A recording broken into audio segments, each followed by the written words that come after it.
महायोगी गोरखनाथ विश्वविद्यालय आज से ठीक 5 वर्ष पहले तत्कालीन राष्ट्रपति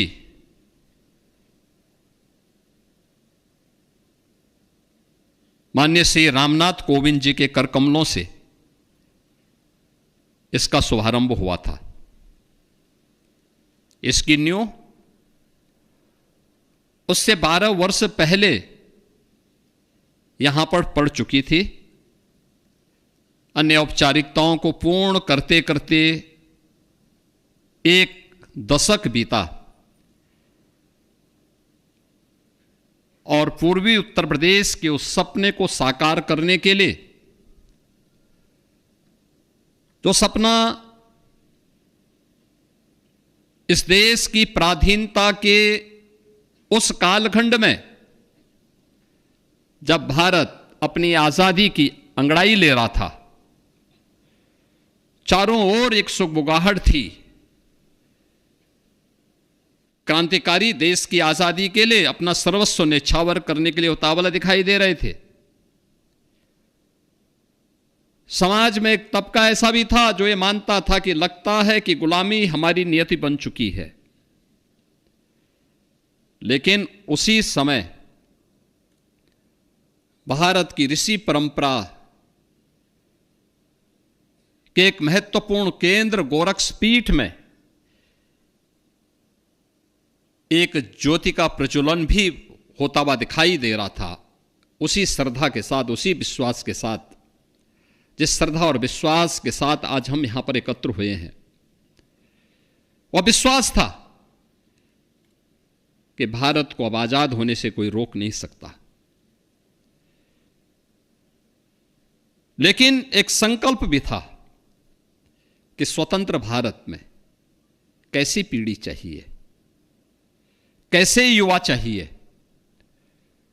उसके अनुरूप शिक्षण संस्थाओं की एक श्रृंखला कैसे खड़ी की जानी चाहिए। सरकार पर निर्भर रह करके नहीं, दूसरे को कोसने से नहीं, ये शुरुआत स्वयं से की जाए।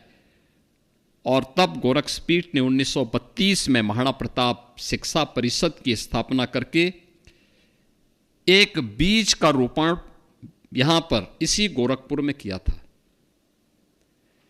तब गोरखपुर में आवागमन की कनेक्टिविटी नहीं थी। आज आप लोग यहां से लखनऊ की यात्रा 3.5 घंटे में कर लेते हैं सड़क मार्ग से।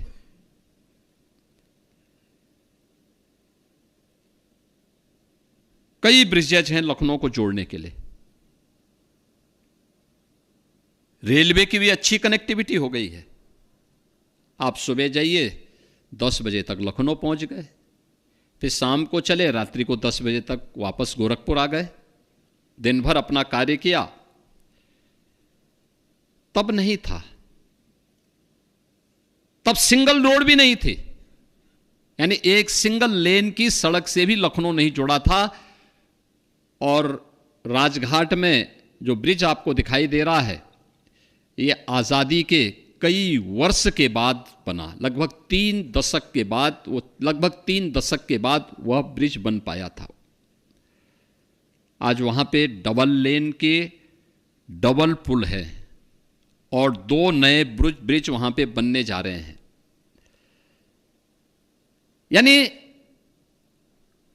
उस समय 1932 में इस गोरखपुर में तब महाराणा प्रताप शिक्षा परिषद का शुभारंभ युग पुरुष ब्रह्मलीन महंत दिग्विजय नाथ जी महाराज ने प्रारंभ किया।